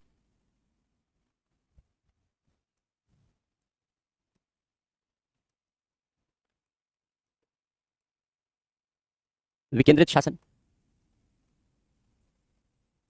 Decentralised governance. डिसेंट्रलाइज्ड गवर्नेंस हम लोगों ने पढ़ा है। पंचायत और नगरपालिका के बारे में हम लोगों ने पॉलिटी में विस्तार से पढ़ा है कि कैसे पंचायतों की स्थापना के लिए 73rd अमेंडमेंट के माध्यम से प्रावधान किया गया, नगरपालिकाओं के लिए कैसे 74th अमेंडमेंट के माध्यम से प्रावधान किया गया, और कैसे 73rd और 74th अमेंडमेंट ने पंचायतों की स्थितियों में बड़ा परिवर्तन ला दिया है और पंचायतों की गुणवत्ता में वृद्धि की है, नगरपालिकाओं की गुणवत्ता में वृद्धि की है, क्योंकि इससे इनको वित्तीय रूप से सक्षम बनाया गया, अधिकार संपन्न बनाया गया और तरह तरह के प्रावधान इनकी रचना आदि के संदर्भ में किए गए, संवैधानिक संरक्षण प्रदान किया गया। तो ये सारी बातें हम लोगों ने पॉलिटी में ऑलरेडी पढ़ रखी है। तो पंचायतों में कमियां क्या हैं, क्या उपाय किए जाने चाहिए, इन सब पर क्वेश्चन आते हैं। तो आप चाहे इन्हें पॉलिटी का क्वेश्चन कह लो, चाहे इन्हें आप गवर्नेंस का क्वेश्चन कह लो। लेकिन अब इसको हम गवर्नेंस से कैसे कनेक्ट करेंगे, पंचायत और नगरपालिका को, केवल इस कनेक्टिंग बात को हम लोग यहाँ पर समझ लेते हैं, कनेक्टिंग पैरा को हम लोग समझ लेते हैं। बाकी सारी चीज़ें तो आपकी पॉलिटी वाली ही रहेंगी यहाँ पर, तो इसलिए उनको नहीं लिखाएंगे कि क्या लाभ मिला 73rd अमेंडमेंट का, क्या कमियां हैं, क्या उपाय किए जाने चाहिए, क्योंकि वो सब कुछ ऑलरेडी पॉलिटी में हम लोग लिख चुके हैं। तो विकेंद्रित शासन का आशय है शासन सत्ता का स्थानीय स्तर पर सौंपा जाना। जब सरकार चलाने का अधिकार, निर्णय लेने का अधिकार और निर्णयों को लागू करने का अधिकार, कुछ नीतियां बनाने का अधिकार और नीतियों को लागू करने का अधिकार जब निचले स्तरों पर सौंप दिया जाए तो उसे विकेंद्रित शासन कहते हैं। निचला स्तर मतलब grass root level, grass root level, इसको निचला स्तर कहते हैं, ग्रास रूट लेवल। इस तरीके से जो शासन का परंपरागत दृष्टिकोण है वो अधोगामी दृष्टिकोण है, यानी ऊपर से नीचे चलता है। अधोगामी यानी डाउनवर्ड, डाउनवर्ड है, ऊपर से नीचे चलता है, यानी नीतियां ऊपर बनाई जाएंगी, निर्णय ऊपर लिए जाएंगे और नीचे लागू किए जाएंगे। लेकिन विकेंद्रित शासन को लागू करने से शासन की गति बदल गई है और अब ये अधोगामी के बजाय ऊर्ध्वगामी हो चुका है। ऊर्ध्वगामी का मतलब हो गया नीचे से ऊपर की ओर, नीचे से ऊपर की ओर। नीचे से ऊपर की ओर का मतलब हो गया अपवर्ड डायरेक्शन, अपवर्ड हो गया। तो इसने शासन की गति को बदल दिया है। पहले शासन अधोगामी था, ऊपर से नीचे चलता था, तो वास्तव में अधोगामी था। अधोगामी का मतलब है कि शासन की गुणवत्ता नहीं बढ़ रही थी, शासन की गुणवत्ता में गिरावट थी। लेकिन जब हमने शासन के दृष्टिकोण को बदला, हमने पंचायतों को शक्तिशाली बनाया, नगरपालिकाओं को शक्तिशाली बनाया। कमियां हैं उनमें ढेर सारी, वो हम लोग लिख चुके हैं। अगर उन कमियों को भी हम दूर कर दें, उन कमियों को भी इंप्रूव कर लें, तो वास्तव में जो शासन का दृष्टिकोण है वो ऊर्ध्वगामी होगा। वैसे तो भौतिक रूप से नीचे से ऊपर चलेगा ही, लेकिन गुणवत्ता के नजरिए से भी ऊर्ध्वगामी होगा, क्योंकि शासन की गुणवत्ता बढ़ेगी और बढ़ी है। जैसे जैसे पंचायतों को शक्तिशाली बनाया गया है, बहुत सारे क्षेत्र ऐसे हैं जहां पंचायतों ने बेहद अच्छा काम किया है और पंचायतों ने एक्स्ट्रा ऑर्डिनरी रिजल्ट दिए हैं। किसी पंचायत ने साफ सफाई के संबंध में, किसी पंचायत ने शिक्षा के संबंध में, किसी पंचायत ने स्वास्थ्य के संबंध में, किसी पंचायत ने स्थानीय स्तर पर लोगों को जागरूकता विकसित करने के संदर्भ में, महिलाओं को आगे ले जाने के संदर्भ में। तो अलग अलग क्षेत्रों में हमारे देश में जो पंचायतें काम कर रही हैं, उन पंचायतों में अलग अलग पंचायतों ने अलग अलग कॉन्ट्रीब्यूशन दिए हैं। सारी पंचायतों की गुणवत्ता उतनी अच्छी नहीं रही है, लेकिन जहां पंचायतों में जागरूक लोग चुने गए हैं, जहां अच्छे प्रधान चुने गए हैं, प्रधान या सरपंच जो भी कह लो, पंचायतों के अच्छे मुखिया चुने गए हैं, पंचायतों के अच्छे सदस्य चुने गए हैं, उन्होंने अपनी पंचायत को भारत में सबसे अच्छी पंचायतों के रूप में कन्वर्ट किया है। और ऐसी पंचायतों को हम लोग पुरस्कृत भी करते हैं, भारत सरकार पुरस्कृत करती है प्रतिवर्ष ऐसी पंचायतों को। और कुछ ऐसी भी पंचायतें हैं जिनको संयुक्त राष्ट्र ने भी रिकॉग्नाइज किया है और संयुक्त राष्ट्र ने पुरस्कृत किया है। तो जिस तरीके से ये पंचायतों की भूमिका विगत वर्षों में बढ़ी है, पंचायतों की इस बढ़ती हुई भूमिका ने एक बड़ा चेंज लाया है शासन की गुणवत्ता में। जो कमियां हैं, अगर उन कमियों को दूर कर दिया जाए तो गुणवत्ता को और बढ़ावा दिया जा सकता है। क्यों ऐसा क्यों होता है, गुणवत्ता क्यों अचानक बढ़ जाती है? इसलिए बढ़ जाती है क्योंकि शासन की गुणवत्ता का एक प्रमुख स्तंभ लोगों की भागीदारी है। और इस विकेंद्रित शासन ने लोगों में शासन प्रशासन के प्रति जागरूकता विकसित की है। इस विकेंद्रित शासन ने लोगों को शासन प्रशासन में भागीदार बनने के लिए प्रोत्साहित किया है। इस विकेंद्रित शासन ने लोगों के बीच राजनीतिक और प्रशासनिक मुद्दों की समझ विकसित की है। और जैसे जैसे ये भागीदारी बढ़ी है, वैसे वैसे शासन की गुणवत्ता भी अपने आप बढ़ने लगती है। तो इसलिए विकेंद्रित शासन भी अच्छे शासन का पूरक है, गुड गवर्नेंस का पूरक है। अर्थात विकेंद्रित शासन के माध्यम से भी शासन की गुणवत्ता में सुधार लाया जा रहा है, शासन की गुणवत्ता में वृद्धि की जा रही है। तो जैसे जैसे आगे और सुधार होंगे, पंचायती राज प्रणाली में, नगरपालिकाओं के सिस्टम में कमियां लिखी हैं हम लोगों ने, इसलिए यहाँ रिपीट नहीं करना चाहते। तो जैसे जैसे हम वहाँ की कमियां दूर करेंगे, गुणवत्ता और तेजी से बढ़ेगी, सुधार और तेजी से आएंगे। तो लिखो यहाँ पर, इस पैरा को लिखा देते हैं, बाकी पंचायत और नगर पालिका इन सबको लिखाने की जरूरत नहीं है, क्योंकि वो ऑलरेडी हम लोग लिख चुके हैं। और न्यूज़पेपर वगैरह पढ़ते रहते हैं तो हमें नई नई इन्फॉर्मेशन मिलती रहती है। जैसे नगरों के बारे में देखें तो कौन कौन से नगर स्वच्छता में नंबर 1 है। इंदौर पूरे देश में नंबर 1 है। क्यों? वहाँ की म्यूनिसपैलिटी की वजह से। वहाँ की म्यूनिसपैलिटी की वजह से म्यूनिसपैलिटी ने लोगों को भागीदार बनाया है और अपनी भूमिका में भी सुधार किया है, और दोनों का परिणाम ये निकला है कि इंदौर नंबर 1 पर है स्वच्छता में। लखनऊ भी इस बार काफी पायदान ऊपर उठा स्वच्छता में। क्यों? क्योंकि उसने कचरे के प्रबंधन के लिए वहाँ की म्यूनिसपैलिटी ने एक बड़ा क्रांतिकारी कदम उठाया। जो वहाँ का म्यूनिसिपल कमिश्नर बनकर आया अधिकारी, उसने बड़ा क्रांतिकारी कदम उठाया। तो ऐसे जो आपके लिए इन्फॉर्मेशन है, एग्जाम्पल है, वो न्यूज़पेपर में मिलते रहेंगे आपको। पंचायतों के बारे में जो अच्छी पंचायतों का रोल है वो पेपर में छपता रहता है। किसी पंचायत ने अगर बहुत बड़ा कोई कंट्रीब्यूशन निभाया है, बहुत बड़ा योगदान दिया है, एक्स्ट्राऑर्डिनरी कंट्रीब्यूशन दिया है, किसी पंचायत को पुरस्कृत किया गया है, तो ऐसी पंचायत के बारे में जानकारी आपको पेपर में मिल जाती है, समाचार पत्रों में, खबर में छप जाती है। वहाँ से आप एग्जाम्पल लीजिए और लिखिए एग्जाम में। तो ये न्यूज़पेपर पढ़ने का फायदा है। और अगर आप इस तरीके से करेंगे तो आपका जो आंसर है वो दूसरों से बिल्कुल अलग होगा, क्योंकि आप ये काम करेंगे, दूसरा इतना एक्टिवली काम नहीं करेगा। बच्चा न्यूज़पेपर पढ़ने से बचना चाहता है, मैं देखता हूँ। वो कोशिश करता है न्यूज़पेपर नहीं पढ़ना पड़े, विकल्प पूछता है कि क्या न्यूज़पेपर पढ़ना जरूरी है। हाँ, बेहद जरूरी है, बहुत जरूरी है। बाकी तो ठीक है, आप सब कुछ देखते रहो, यूट्यूब वगैरह पर जो भी करंट अफेयर्स वगैरह चलते हैं सब देखो, लेकिन न्यूज़पेपर मस्ट है, पढ़ना तो पड़ेगा। अगर आईएएस बनना है उसका कोई विकल्प नहीं है। बिना न्यूज़पेपर पढ़े आप आईएएस बनने की अपेक्षा नहीं कर सकते। पेपर तो पढ़ना ही पड़ेगा। थॉट्स क्रिएट करता है वो, रोज नई नई बातें बताता है, नई नई समस्याएं बताता है। तो जब रोज नई नई समस्याएं, नई नई बातें, नए नए विचार आपको मिलेंगे, उपाय से संबंधित, समस्याओं से संबंधित, वर्तमान व्यवस्था से संबंधित, तो धीरे धीरे आपका जो दृष्टिकोण है वो व्यापक बन जाता है, अपने आप बन जाता है। कुछ समय के बाद, समय लगेगा लेकिन कुछ समय के बाद अपने आप व्यापक बन जाता है। इसलिए न्यूज़पेपर पढ़ना आवश्यक होता है और पढ़ना चाहिए। तो लिखो, विकेंद्रित शासन लिखो। लिखो, विकेंद्रित शासन का आशय है, विकेंद्रित शासन का आशय है कि शासन को निचले स्तरों पर, ग्रास रूट लेवल लिख लो, ग्रास रूट स्तर पर सौंपना। शासन को निचले स्तरों पर, ग्रास रूट स्तर पर सौंपना। अर्थात अर्थात निर्णय लेने का अधिकार, नीतियां बनाने का अधिकार, निर्णय लेने का अधिकार, नीतियां बनाने का अधिकार, उन्हें लागू करवाने का अधिकार, उन्हें लागू करने का अधिकार, लागू करवाने का अधिकार, इत्यादि जैसी शक्तियां, इत्यादि जैसी शक्तियां पंचायतों एवं नगरपालिकाओं को सौंपी जाएं, पंचायतों एवं नगरपालिकाओं को सौंपी जाएं, पंचायतों एवं नगरपालिकाओं को सौंपी जाएं।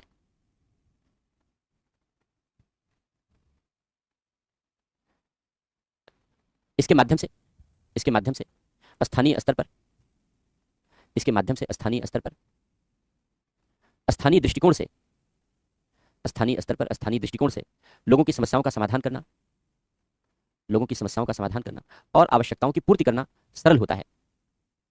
समस्याओं का समाधान करना और आवश्यकताओं की पूर्ति करना सरल होता है। परिणाम स्वरूप समस्याओं का समाधान करना और आवश्यकताओं की पूर्ति करना सरल होता है। परिणाम स्वरूप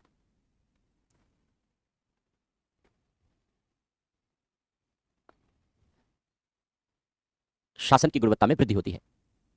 परिणाम स्वरूप शासन की गुणवत्ता में वृद्धि होती है। यह स्थानीय संसाधनों का कुशल प्रबंधन करता है, यह स्थानीय संसाधनों का कुशल प्रबंधन करता है, लोगों में शासन व प्रशासन के प्रति जागरूकता विकसित करता है, लोगों में शासन व प्रशासन के प्रति जागरूकता विकसित करता है और उनकी शासन व प्रशासन में भागीदारी सुनिश्चित करता है, और उनकी शासन व प्रशासन में भागीदारी सुनिश्चित करता है। इस प्रकार शासन के परंपरागत अधोगामी, डाउनवर्ड, इस प्रकार शासन के परंपरागत अधोगामी दृष्टिकोण के बजाय, अधोगामी दृष्टिकोण के बजाय ऊर्ध्वगामी दृष्टिकोण, नीचे से ऊपर, ऊर्ध्वगामी दृष्टिकोण का विकास करता है। ऊर्ध्वगामी, नीचे से ऊपर दृष्टिकोण का विकास करता है। विगत वर्षों के अनुभव दर्शाते हैं, विगत वर्षों के अनुभव दर्शाते हैं कि इसने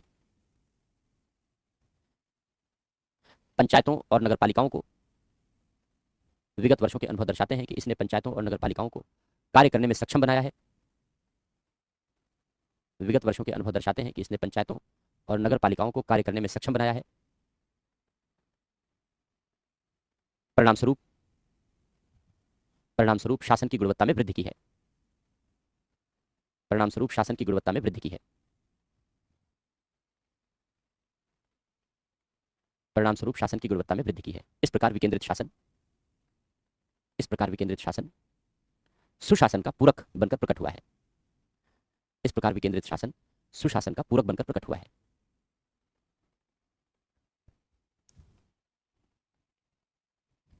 वैश्विक शासन।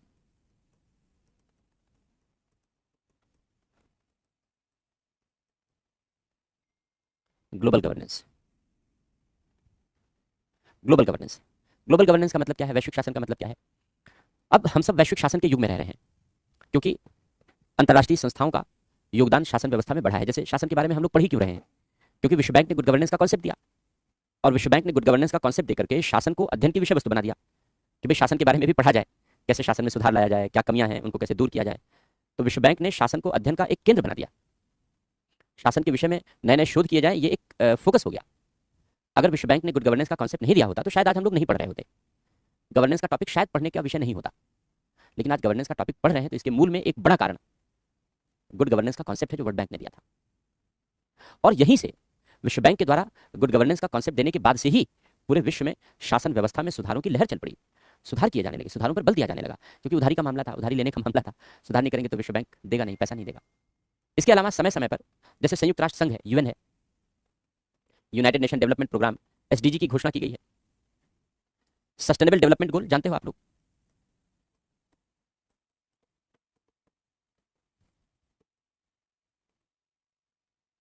2030 तक कई सारे लक्ष्य रखे गए हैं। भूखमरी का अंत करना, महामारी का अंत करना, गरीबी का अंत करना, अशिक्षा का अंत करना, बेहतर स्वास्थ्य देना इत्यादि। इस तरीके के टारगेट सेट किए गए हैं 2030 तक सभी देशों के लिए, और सभी देश इस दिशा में प्रयत्न कर रहे हैं। हम भी जब कोई कार्य करते हैं गरीबी उन्मूलन के लिए, बेरोजगारी उन्मूलन के लिए, तो हम हमेशा ये दर्शाते हैं कि भाई एसडीजी में ये टारगेट नंबर ये है, गोल नंबर ये है, और इसके दिशा में हम लोग आगे बढ़ रहे हैं, कार्य कर रहे हैं। तो आज पूरा विश्व एसडीजी को ध्यान में रखते हुए आगे बढ़ रहा है, एसडीजी के माध्यम से एसडीजी को लागू करने के लिए कार्य कर रहा है। तो जितने भी दिशा निर्देश हैं वो सारे दिशा निर्देश संयुक्त राष्ट्र के द्वारा दिए जाते हैं। डब्ल्यूएचओ, वर्ल्ड हेल्थ ऑर्गेनाइजेशन, विश्व स्वास्थ्य संगठन, किसी से छुपा हुआ तथ्य नहीं है। अभी 5 साल पहले हम लोग वो जिंदगी जीकर लौटे हैं, कोविड के दौरान की जिंदगी सबको याद होगी। बुरा अनुभव पूरे जीवन भर याद रहेगा, क्योंकि ऐसी बीमारी जिसका कोई और छोर पता नहीं था, क्यों होता है पता नहीं, क्या निदान है पता नहीं, क्या बचाव है बहुत ज़्यादा पता नहीं। तो हम सब हमेशा डब्ल्यूएचओ के डायरेक्शंस पर ही निर्भर थे। जो डब्ल्यूएचओ प्रोटोकॉल जारी कर देता था कि भाई मास्क पहनिए, तो पूरी दुनिया मास्क पहनने लगी। सैनिटाइजर यूज़ कीजिए, पूरी दुनिया सैनिटाइजर यूज़ करने लगी। हाइपोक्लोराइड यूज़ कीजिए फर्श आदि सब के लिए, तो पूरी दुनिया हाइपोक्लोराइड यूज़ करने लगी। यही तो था। डिस्टेंस बना के चलिए, डिस्टेंस मेंटेन कीजिए, तो पूरी दुनिया एक दूसरे से डिस्टेंस मेंटेन करने लगी। क्योंकि किसी को पता ही नहीं था कि ये बीमारी है क्या, ये वायरस क्या है, कैसे इतना ये खतरनाक हो, कैसे इतना खतरनाक हो गया है, कैसे इतनी डेथ हो रही है। तो डब्ल्यूएचओ से जो डायरेक्शन आते थे, डब्ल्यूएचओ से जो मार्गदर्शन आते थे, उसी मार्गदर्शन के आधार पर प्रत्येक देश का जो स्वास्थ्य विभाग है वो अपने यहाँ डायरेक्शन इशू कर देता था, और उसी डायरेक्शन को पूरे देश में फॉलो किया जाता था। हम भी कोविड के प्रोटोकॉल के लिए डब्ल्यूएचओ के ही डायरेक्शन पर निर्भर थे। आप भी देखा होगा आप लोगों ने ये दौर, इत्यादि ऐसी बहुत सारी बातें। भारत ने जो आर्थिक नीति बदली 1991 में, आईएमएफ के कहने पर बदली, इंटरनेशनल मॉनिटरी फंड के कहने पर बदली, क्योंकि हमारी अर्थव्यवस्था पूरे दौर से गुजर चुकी थी। हमारे अपने कर्मचारियों को सैलरी देने के लिए पैसे भी नहीं बचे थे। विदेशी आयात करने का पैसा भी पूरी तरीके से खत्म हो चुका था। हमें अपना सोना विदेशों में गिरवी रखना पड़ा, तब सैलरी दे पाए हम कर्मचारियों को। तो कैसे अर्थव्यवस्था को उबारा जाए, इसके लिए आईएमएफ ने सुझाव दिया, निजीकरण करो, समाजवाद शब्द हटा दो, निजीकरण करो। तो 1991 में नई आर्थिक नीति, नई औद्योगिक नीति बनाई गई, और उस नई आर्थिक नीति और नई औद्योगिक नीति में समाजवाद शब्द को हटा दिया गया, और समाजवाद शब्द को हटा करके निजीकरण को लिख दिया गया। हम निजीकरण को लेकर आगे बढ़ने लगे। जैसे जैसे निजीकरण को लेकर के आगे बढ़ते गए, हमने देखा कि जो हमारा उत्पादन है वो बढ़ने लगा, हमारी अर्थव्यवस्था तेजी से सुधरने लगी। तो हमने जो अपनी अर्थव्यवस्था में सुधार किया वो हमने आईएमएफ और वर्ल्ड बैंक के कहने पर किया। इस तरीके से आज पूरा विश्व अंतर्राष्ट्रीय संस्थाओं के अधीन संचालित हो रहा है। यद्यपि इनकी बात मानने के लिए हम बाध्य नहीं है, लेकिन जो अच्छी बातें हैं उनको मानने में कोई बुराई भी नहीं है, क्योंकि उनसे सुधार हो रहा है। गुड गवर्नेंस के लिए वर्ल्ड बैंक के कहने पर ही हम आगे बढ़ रहे हैं। तो जब हम अंतर्राष्ट्रीय संस्थाओं के द्वारा दिए जाने वाले दिशा निर्देशों के अनुरूप शासन सत्ता का संचालन करते हैं, और पूरा विश्व इसी तरीके की शासन व्यवस्था का संचालन करता है, तो इसे वैश्विक शासन कहते हैं। जो ग्लोबलाइज्ड वर्ल्ड है, यानी जो ग्लोबलाइजेशन की अवधारणा है, इस ग्लोबलाइजेशन की अवधारणा ने इस ग्लोबल गवर्नेंस को और ग्लोबल बना दिया है और इफेक्टिव बना दिया है। इसका मतलब यह है कि इसको दूसरे शब्दों में कहें तो अब गुड गवर्नेंस की कल्पना केवल एक देश की सीमा में सीमित होकर नहीं रह गई, बल्कि हम चाहते हैं और अंतर्राष्ट्रीय संस्थाएं चाहती हैं कि गुड गवर्नेंस का विस्तार सभी देशों में हो, हर देश में शासन की गुणवत्ता में सुधार हो, और हर देश का शासन अच्छा हो। इसी को ग्लोबल गवर्नेंस कहते हैं। तो लिखो ग्लोबल गवर्नेंस, लिखो ग्लोबल गवर्नेंस में अंतर्राष्ट्रीय संस्थाओं की सहायता से अंतर्राष्ट्रीय संस्थाओं की सहायता से और परस्पर एक दूसरे देशों की सहायता से, भागीदारी भी जरूरी है, अंतर्राष्ट्रीय संस्थाओं की सहायता से और परस्पर एक दूसरे देशों की सहायता से शासन व्यवस्था का संचालन, शासन व्यवस्था का संचालन वैश्विक शासन कहलाता है। शासन व्यवस्था का संचालन वैश्विक शासन कहलाता है। यह विभिन्न देशों के शासन की गुणवत्ता के संवर्धन में सहायक रहा है। यह विभिन्न देशों में शासन की गुणवत्ता के संवर्धन में सहायक रहा है। इस प्रकार वैश्विक स्तर पर अच्छे शासन की स्थापना में सहायक रहा है। इस प्रकार वैश्विक स्तर पर अच्छे शासन की स्थापना में सहायक रहा है। इसको निम्नलिखित उदाहरणों से समझा जा सकता है।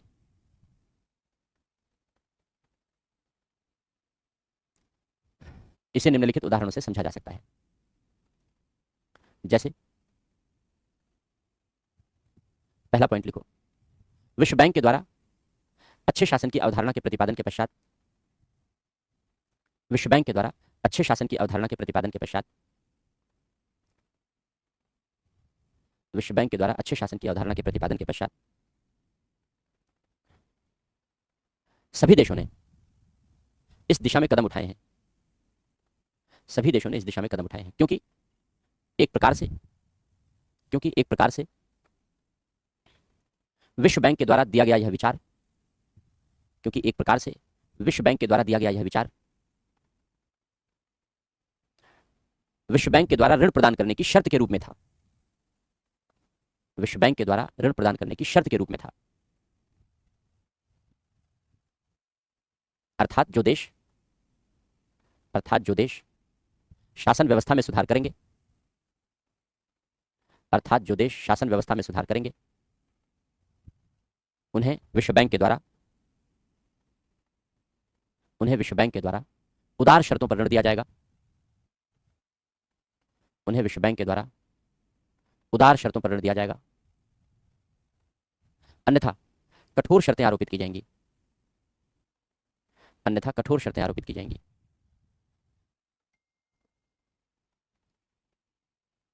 दूसरा पॉइंट लिखो, संयुक्त राष्ट्र के द्वारा सतत विकास लक्ष्यों की घोषणा, एसडीजी सस्टेनेबल डेवलपमेंट लक्ष्यों की घोषणा, संयुक्त राष्ट्र के द्वारा सतत विकास लक्ष्यों की घोषणा, जिसके माध्यम से 2030 तक भुखमरी, गरीबी,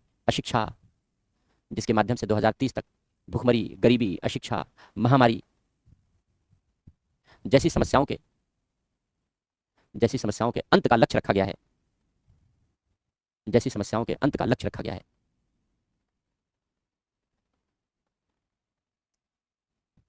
तो ये हो गया। और भी एग्जाम्पल डब्ल्यूएचओ का और इन सबका लिख सकते हैं। उदाहरण के लिए आप चाहें तो लिख लें, डब्ल्यूएचओ के द्वारा, वर्ल्ड हेल्थ ऑर्गेनाइजेशन के द्वारा वैश्विक स्वास्थ्य के लिए दिए जाने वाले दिशा निर्देश आदि। तो ये इसी तरीके से गवर्नेंस का कॉन्सेप्ट जन लेता है। अब इसमें अगर हम और भी नए नए कॉन्सेप्ट जनरेट कर सकते हैं। पॉलिटिकल गवर्नेंस यानी राजनीतिक सुधार हो, राजनीति की गुणवत्ता सुधरे। सिविल गवर्नेंस यानी नागरिकों की भागीदारी बढ़े, नागरिक नैतिकता के आधार पर अपनी भूमिका निभाएं। इकोनॉमिक गवर्नेंस, सारी जो आर्थिक बुराइयां हैं अर्थव्यवस्था की वो दूर हों और अर्थव्यवस्था को बेहतर तरीके से संचालित किया जाए। तो किसी भी शब्द को हम जोड़ सकते हैं ना, और उसको आप आसानी से लिख सकते हो। जैसे अन्य एग्जाम्पल हम लोग लें, ये आप खुद इसको लिख सकते हो। जैसे पॉलिटिकल गवर्नेंस है, अदर एग्जाम्पल जैसे पॉलिटिकल गवर्नेंस है, इकोनॉमिक गवर्नेंस है, सिविल गवर्नेंस है, एनवायरमेंटल गवर्नेंस है इत्यादि। पर्यावरणीय शासन, राजनीतिक शासन, आर्थिक शासन, सिविल शासन, ऐसे ही शासन के अनगिनत रूप अब विकसित होते जा रहे हैं, अनगिनत रूप। तो राजनीतिक शासन का मतलब हो गया कि यह राजनीतिक सुधारों पर बल देगा,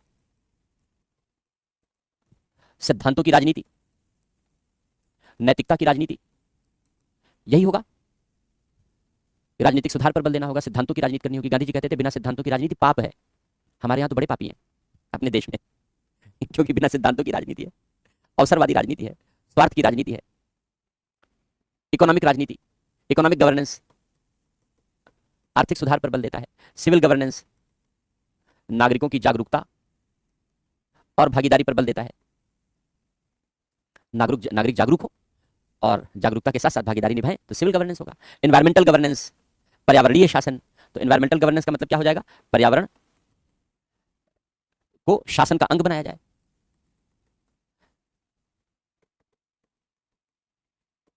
नीति का केंद्र बना दिया जाए। सुधार हो, संरक्षण हो इत्यादि। पर्यावरण का सुधार हो, पर्यावरण का संरक्षण हो, इन सब पर बल दिया जाए तो ये एनवायरमेंटल गवर्नेंस हो जाएगा। तो किसी भी शब्द को इस बात के लिए तैयार रहना एग्जाम में कि अगर किसी भी शब्द को गवर्नेंस से जोड़ करके अगर पूछ लिया जाए, क्योंकि आगे घटनाक्रम कब क्या घटित होंगे नहीं पता ना, तो आगे अगर कोई भी नई चीज जन्म लेती है और उसके आगे शासन शब्द लगा दिया जाए तो चिंता मत करना, चिंता मत करना, क्योंकि जब भी शासन की बात होगी इत्यादि, विनियामक शासन जैसे हम लोगों ने पढ़ा ना, तो हर चीज में जब भी हम शासन की बात करेंगे तो इसका मतलब है कि उसे नीतियों का केंद्र बनाना है, गुणवत्ता में सुधार करना है। बस दो बातें हैं, नीति का केंद्र है और उसका पर्पस गुणवत्ता में सुधार है। तो अगर कोई भी शब्द गवर्नेंस से जोड़ करके कनेक्ट कर दिया जाए और उससे क्वेश्चन बना लिया जाए तो इससे हतप्रभ होने की आवश्यकता नहीं है, परेशान होने की आवश्यकता नहीं। दो बड़े टॉपिक जिनसे क्वेश्चन ज्यादा आते हैं यहाँ पर, हम उन दो बड़े टॉपिक के बारे में अब चर्चा करने जा रहे हैं। वो है कॉर्पोरेट गवर्नेंस और ई गवर्नेंस। सबसे ज्यादा क्वेश्चन ई गवर्नेंस से ही आया है। कॉर्पोरेट गवर्नेंस एक आध बार ही पूछा गया है, बाकी ई गवर्नेंस से ही इस यूनिट से क्वेश्चन आते हैं ज्यादातर। विकेंद्रित शासन से भी पूछा गया है कभी कभी, तो विकेंद्रित शासन भी हम लोग चर्चा करेंगे वहां पर। तो विकेंद्रित शासन हम लोगों ने पढ़ लिया है।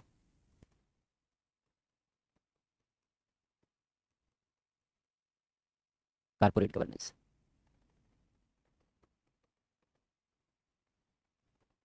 कॉर्पोरेट शासन, कॉर्पोरेट गवर्नेंस, कॉर्पोरेट शासन। क्यों कॉर्पोरेट गवर्नेंस, क्यों कॉर्पोरेट शासन? क्योंकि याद करो हम लोगों ने कल पढ़ा था, दो सर्कल हम लोगों ने बनाए थे 1990 के पहले वाला, कि भाई 1990 के पहले जो व्यवस्था थी वो विधायिका, कार्यपालिका, न्यायपालिका तक ही सीमित थी, पूरे शासन की अवधारणा। लेकिन 1990 के बाद जब से लेस गवर्नमेंट मोर गवर्नेंस आया, तब से शासन की अवधारणा में पूरा परिवर्तन आ गया। विधायिका, कार्यपालिका और न्यायपालिका का क्षेत्र सीमित हो गया, रोल बैक ऑफ स्टेट हो गया, और कॉर्पोरेट क्षेत्र या निजी क्षेत्र की भूमिका बढ़ गई, एनजीओ की भूमिका बढ़ गई और लोकल गवर्नमेंट की भूमिका बढ़ गई। ये सब हम लोगों ने पढ़ा। तो अब उसका परिणाम हमें साफ दिख रहा है, सीधे सीधे दिख रहा है। ट्रिपल पी की अवधारणा आ चुकी, या पी क्यू कहते हैं या 3P कहते हैं, पब्लिक, प्राइवेट, पार्टनरशिप आ चुका। तो ये जो प्राइवेट है, अब कॉर्पोरेट क्षेत्र की भागीदारी बढ़ी तो प्राइवेट की भागीदारी तेजी से बढ़ी। सड़कें बन रही हैं, प्राइवेट सेक्टर, पुल बन रहे हैं, प्राइवेट सेक्टर, हवाई अड्डे बन रहे हैं, नए हवाई अड्डे बन रहे हैं, पूरे देश में बन रहे हैं, खूब तेजी से बन रहे हैं। मिजोरम में ट्रेन नहीं थी, अभी प्रधानमंत्री उद्घाटन करके चले आए। 7 राज्यों को ट्रेन से जोड़ा जा रहा है, रेल नेटवर्क से जोड़ा जा रहा है। बड़ी महत्वाकांक्षी परियोजना है, क्योंकि बहुत दुर्गम क्षेत्र है। ऐसे भी पुल बनाने पड़े हैं जो कुतुब मीनार से दुगनी तीन गुनी ऊंचाइयों पर है, दुगनी ऊंचाइयों पर है। ऐसे ऐसे भी पुल बनाने पड़े हैं। तो दुर्गम क्षेत्र है लेकिन बनाया जा रहा है। रेलवे लाइन बिछ रही है, हवाई अड्डे बन रहे हैं। पहले नॉर्थ ईस्ट में 2014-15 तक 9 हवाई अड्डे थे, आज 17 हवाई अड्डे हैं, यानी लगभग दुगने हवाई अड्डे बन गए। और अभी पाइपलाइन में है और बन रहे हैं। अभी केवल 7 राज्यों में, केवल 7 राज्यों में इस समय 17 हवाई अड्डे बन चुके हैं और नए बनाए जा रहे हैं।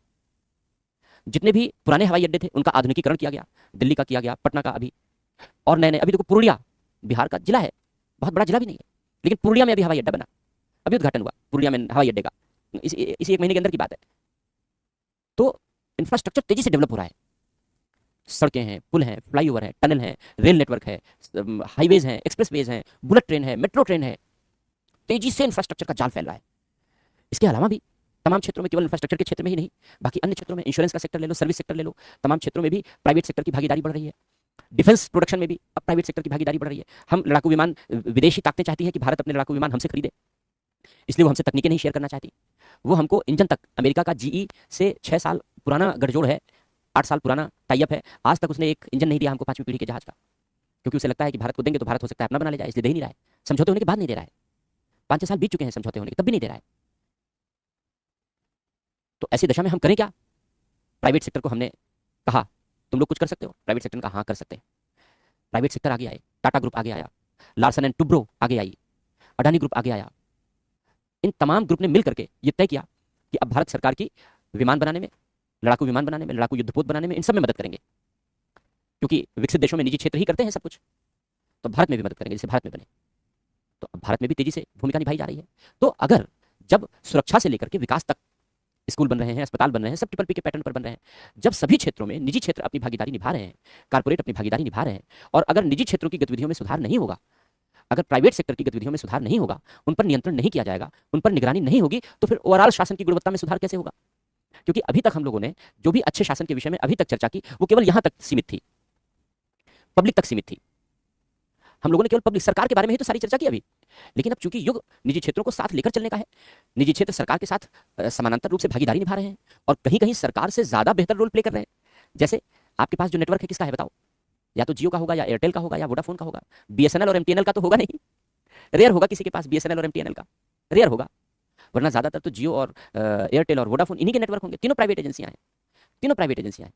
यानी पूरे देश का जो दूरसंचार सिस्टम है, उस दूरसंचार सिस्टम की बैकबोन प्राइवेट सेक्टर है, सरकार नहीं है। क्योंकि आपके पास बीएसएनएल और एमटीएनएल के सिम नहीं होंगे, रेयर होंगे। सबके पास इन्हीं तीन बड़ी कंपनियां हैं, तीन बड़े प्लेयर हैं। तो ये प्राइवेट सेक्टर ही बैकबोन बने हुए हैं पूरे देश के शासन व्यवस्था के, इलेक्ट्रॉनिक शासन व्यवस्था के, 5G नेटवर्क उपलब्ध कराने के लिए, इंटरनेट उपलब्ध कराने के लिए, पूरी मोबाइल कनेक्टिविटी पूरे देश में उपलब्ध कराने के लिए। केवल यही प्राइवेट सेक्टर है जो बैकबोन है। अब अगर ये प्राइवेट सेक्टर करप्शन करने लगे तो, अगर ये प्राइवेट सेक्टर मनमाने तरीके से काम करने लगे तो, अगर ये प्राइवेट सेक्टर लोगों के साथ दुर्व्यवहार करने लगे या देश के संसाधनों का दुरुपयोग करने लगे तो, जैसे सरकार में होता आया, पढ़ा हम लोगों ने, अभी तक सरकार के बारे में पढ़ रहे थे, तब तो फिर हमारे शासन की गुणवत्ता और खराब हो जाएगी। जैसे बिहार में पुल गिर गए, गुजरात में गिर गए, पुणे में गिर गए, अभी गिरे ना, आप लोगों ने देखे होंगे पिछले 1-1.5 वर्षों में जो बने। अंग्रेज जो बना के गए थे वो आज तक चल रहा है। नई दिल्ली, यहाँ पुरानी दिल्ली को जोड़ने वाला, उत्तर प्रदेश से पुरानी दिल्ली को जोड़ने वाला एक रेलवे का पुल है, जो पुरानी दिल्ली रेलवे स्टेशन को कनेक्ट करता है, नई दिल्ली को अलग कनेक्ट करता है, पुरानी दिल्ली को अलग कनेक्ट करता है। यमुना नदी पर बना हुआ है। उस पुल की उम्र 40 साल पहले एक्सपायर हो चुकी है, 40 साल पहले एक्सपायर हो चुकी है। यानी नया पुल बन जाना चाहिए था। हमारी सरकारों ने ध्यान ही नहीं दिया। लोग जान जोखिम में डालकर दिल्ली आते हैं, उनको पता ही नहीं कि वो जिस पुल से यमुना नदी पार कर रहे हैं और दिल्ली में प्रवेश कर रहे हैं, 40 साल पहले उसकी उम्र खत्म हो चुकी है। तब भी चल रहा है, ढोए जा रहा है। कोई बड़ी दुर्घटना नहीं हुई, इसलिए सरकार के कान में जू नहीं रहेगी। फिलहाल अभी काम हुआ है तेज, और क्योंकि इस समय इंफ्रास्ट्रक्चर पर बहुत काम हो रहा है और नया पुल ऑलमोस्ट बनकर तैयार हो गया है, नया पुल ऑलमोस्ट बनकर तैयार हो गया है। लेकिन अब देश की जनता जागरूक है नहीं, लोगों को पता नहीं है। उन्होंने सोचा दिल्ली चलना है, बैठो ट्रेन पे, चलो दिल्ली चलते हैं। अब पुल तो गिनेंगे नहीं, और पुल की उम्र तो गिनेंगे नहीं, कितने पुल पड़ते हैं, उनकी उम्र कितनी है और कैसे। लेकिन ये पर्दे के पीछे की कहानी है कि पुरानी दिल्ली आने वाली सभी ट्रेनों जिस जिस पुल से होकर गुजरती है उसकी उम्र खत्म है बहुत पहले, नया बन चुका है, शुरू हो रहा है। तो अभी बना है, अभी तक नहीं बना था, 40 साल से नहीं बना है। तो अब अगर, यानी जो पुराने कंस्ट्रक्शन थे, आप देखें अंग्रेजों के जमाने के कंस्ट्रक्शन कितने मजबूत थे, उम्र गुजर जाने के बाद भी खींच ले गए। और यहां तो उम्र पूरी होने के पहले ही पुल को हार्ट अटैक आ गया। जितने समय के लिए बनाया था उससे पहले ही पुल को हार्ट अटैक आ गया और पुल निपट गया। बिहार में तो 2 दर्जन से ज्यादा पुल चले गए, गिर गए पिछले 1 सालों में। बाकी अन्य क्षेत्रों में भी जो नए नए पुल बने हैं उनका भी यही हाल है। यानी जो निर्माण किया गया, विनिर्माण किया गया, उसकी गुणवत्ता बेहद खराब रही, बहुत खराब रही। इसलिए अगर हम निजी क्षेत्रों की गुणवत्ता में सुधार नहीं करेंगे तो समस्याएं आएंगी। अभी यहाँ पर देखो, नई दिल्ली रेलवे स्टेशन में टर्मिनल 2 की पूरी छत गिर गई थी पिछले साल की बारिश में। अगर किसी को याद हो, न्यूज़ किसी ने पढ़ा हो, जीएमआर कंपनी ने बनाया था। जीएमआर एयरपोर्ट के इंफ्रास्ट्रक्चर की इंटरनेशनल कंपनी है, भारत की कंपनी है, भारत में भी बनाती है, विदेशों में भी कॉन्ट्रैक्ट लेती है, विदेशों में भी ठेके लेती है। लेकिन कहीं लापरवाही तो हुई, तभी गिर गया, पूरा का पूरा शेड गिर गया टर्मिनल 2 का। बहुत दिनों तक टर्मिनल 2 बंद रहा। तो अगर प्राइवेट सेक्टर की गुणवत्ता नहीं सुधारी जाएगी तो हम अच्छे शासन की कल्पना नहीं कर सकते। आज अगर हम अच्छे शासन के बारे में कल्पना करें तो अच्छे शासन में प्राइवेट सेक्टर की गुणवत्ता का भी महत्वपूर्ण योगदान है। तो जो कारपोरेट गवर्नेंस का कॉन्सेप्ट है वो इसी बात पर फोकस करता है, इसी बात पर ध्यान केंद्रित करता है कि जब हम कारपोरेट क्षेत्र की भूमिका को सुधारते हैं, वहां की गुणवत्ता सुधारते हैं, तभी हम पूरे शासन की गुणवत्ता की सुधार की अपेक्षा कर सकते हैं। और जब कारपोरेट शासन की गुणवत्ता की सुधार के लिए कदम उठाए जाते हैं तो इसी को कारपोरेट शासन कहते हैं। क्या कदम उठाए जाने चाहिए? कारपोरेट क्षेत्र, निजी क्षेत्र एक व्यक्ति के द्वारा बनाया जाता है, जैसे टाटा की कंपनी, अंबानी की कंपनी, अडानी की कंपनी, बजाज की कंपनी, ये सब कंपनियां हैं, एक एक व्यक्ति, एक एक परिवार बनाता है। लेकिन इसका ये मतलब नहीं है कि वो मनमाने तरीके से काम करे। हर कंपनी को संचालित करने के लिए निश्चित नियम होने चाहिए, नियम कानूनों की रूपरेखा होनी चाहिए, सिद्धांतों की रूपरेखा होनी चाहिए, नैतिकता के नियमों की रूपरेखा होनी चाहिए, और प्रत्येक कंपनी की गतिविधियां उन्हीं नियमों आदि के आधार पर संचालित की जानी चाहिए। और वो नियम रजिस्टर्ड होने चाहिए। अगर उन नियमों में परिवर्तन करना है तो परिवर्तन करने का भी एक निश्चित तरीका होना चाहिए। इसका ये मतलब नहीं है कि कोई भी मनमाने तरीके से परिवर्तन कर सके। तो मनमानापन रोकना है। निजी क्षेत्र है तो क्या हुआ, लेकिन मनमाने तरीके से कार्य नहीं कर सकते, पहली बात। दूसरी बात, जो बोर्ड ऑफ डायरेक्टर हैं, कंपनियों के जो कार्य हैं वो निदेशक मंडल के द्वारा किए जाते हैं। बोर्ड ऑफ डायरेक्टर्स होते हैं कंपनी के, और उन बोर्ड ऑफ डायरेक्टर्स के माध्यम से कंपनियों के कार्य संपन्न होते हैं। तो बोर्ड ऑफ डायरेक्टर्स की भूमिका में सुधार लाया जाए, इनकी भूमिका को अपेक्षा के अनुरूप पारदर्शी और जवाबदेह बनाया जाए। जो शेयर होल्डर्स होते हैं, हर कंपनी में कुछ शेयर होल्डर होते हैं जो कंपनी के शेयर खरीदते हैं, इससे कंपनी को पैसा मिलता है। तो कंपनी को चाहिए कि सभी शेयर होल्डर्स के साथ एक जैसा व्यवहार करे। शेयर धारक सभी शेयर होल्डर्स के साथ एक जैसा व्यवहार करे।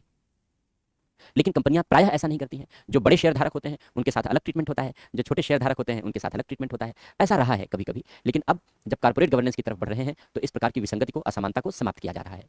जितने स्टेक होल्डर्स होते हैं,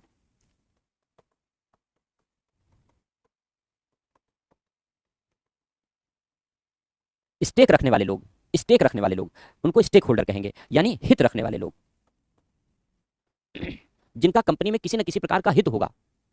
हित रखने वाले लोग स्टेक होल्डर्स कहलाएंगे, स्टेक होल्डर्स कहलाएंगे। और जितने भी हित रखने वाले लोग होंगे उन सब के लिए उन सब के हितों का ध्यान रखना कंपनी के लिए जरूरी होगा कि कंपनी उन सब के हितों का अच्छे तरीके से ध्यान रखे। स्टेक होल्डर्स के हितों का ध्यान रखा जाए। स्टेक होल्डर्स मतलब जैसे कोई कंपनी का ठेकेदार है तो उसके हित का, कोई कंपनी का डिस्ट्रीब्यूटर है प्रोडक्ट का तो उसके हित का, कोई कंपनी का डीलर है।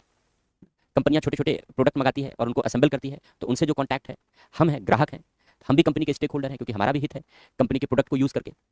तो ये सब स्टेक होल्डर्स हैं। कंपनी को सभी स्टेक होल्डर्स के हितों का ध्यान रखना होगा। और जब कंपनी सभी स्टेक होल्डर्स के हितों का ध्यान रखती है तो इसे अच्छे शासन का पूरक माना जाएगा, गुड गवर्नेंस का पूरक माना जाएगा। नैतिकता के नियम बनाए जाए, कारपोरेट एथिक्स लागू किया जाए, और जो कंपनी की गतिविधियां हैं ग्राहकों के लिए वो ज़्यादा से ज़्यादा ग्राहकोन्मुखी हो, क्लाइंट ओरिएंटेड हो। तो जब इस तरीके से कंपनी की गतिविधियां चलाई जाती हैं, किसी भी कंपनी की गतिविधियां चलाई जाती हैं, तो इसे कारपोरेट शासन कहा जाता है। कारपोरेट शासन के बिना अब अच्छे शासन की कल्पना हम नहीं कर सकते। ये कॉन्सेप्ट है कारपोरेट शासन का। कैसे भारत में कारपोरेट शासन स्थापित किया गया है, क्या क्या कदम उठाए गए हैं भारत में कारपोरेट शासन की स्थापना के लिए, उनके बारे में हम लोग चर्चा करेंगे। तो समय समापन की ओर है, तो ऐसा करते हैं, कारपोरेट शासन की परिभाषा लिख लो। फिर भारत में कारपोरेट शासन, मंडे पढ़ेंगे तो मंडे लिखेंगे। लिखो कारपोरेट शासन, लिखो वर्तमान समय में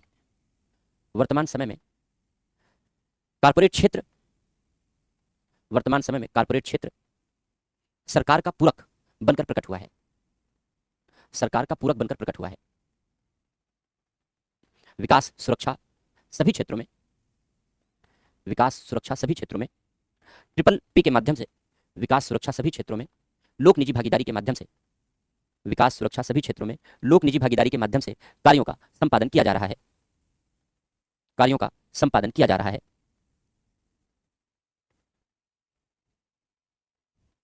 अतः निजी क्षेत्रों की गुणवत्ता के अभाव में, कारपोरेट क्षेत्र या निजी क्षेत्र, कारपोरेट क्षेत्र की गुणवत्ता के अभाव में अच्छे शासन की कल्पना नहीं की जा सकती। अच्छे शासन की कल्पना नहीं की जा सकती।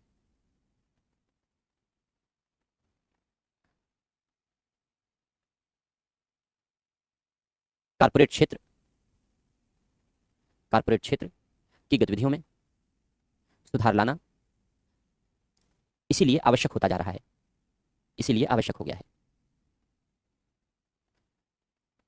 पैरा चेंज करके लिखो, जब कारपोरेट क्षेत्र की गतिविधियां, जब कारपोरेट क्षेत्र की गतिविधियां निश्चित नियमों, मानकों, सिद्धांतों, जब कारपोरेट क्षेत्र की गतिविधियां निश्चित नियमों, मानकों, सिद्धांतों के आधार पर संचालित की जाएं, जब कारपोरेट क्षेत्र की गतिविधियां निश्चित नियमों, मानकों, सिद्धांतों के आधार पर संचालित की जाएं, तो इसे कारपोरेट शासन कहते हैं। तो इसे कारपोरेट शासन कहते हैं।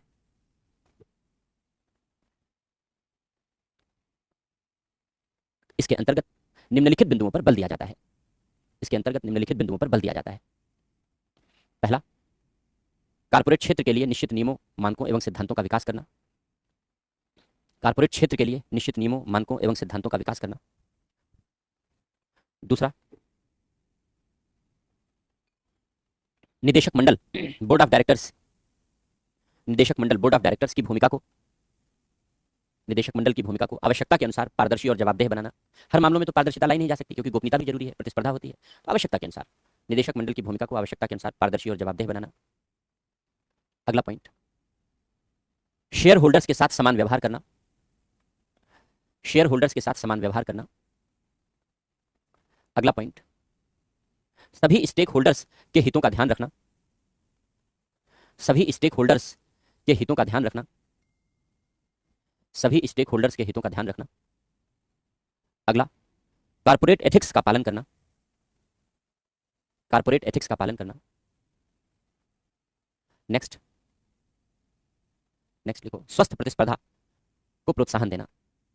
प्रतिस्पर्धा है, स्वस्थ होनी चाहिए। स्वस्थ प्रतिस्पर्धा को प्रोत्साहन देना या उसके आधार पर काम करना। तो ये कॉर्पोरेट गवर्नेंस का कॉन्सेप्ट है। अब भारत में कॉर्पोरेट गवर्नेंस के लिए क्या कदम उठाए गए हैं, क्या चैलेंजेस हैं और क्या कदम किए जाने चाहिए, तो उसके बारे में हम लोग फिर मंडे चर्चा करेंगे। भारत में कॉर्पोरेट गवर्नेंस, तो हेडिंग लिख लो, भारत में कॉर्पोरेट गवर्नेंस, मंडे पढ़ेंगे हम लोग। तो कुछ पूछना चाहो पूछ सकते हो, अगर कोई डाउट है, क्वेश्चन है, क्वेश्चन ले लेते हैं आपके।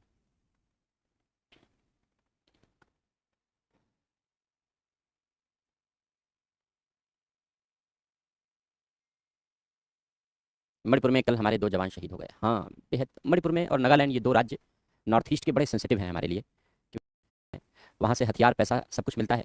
तो हो सकता है करने के लिए उसने ऐसा किया।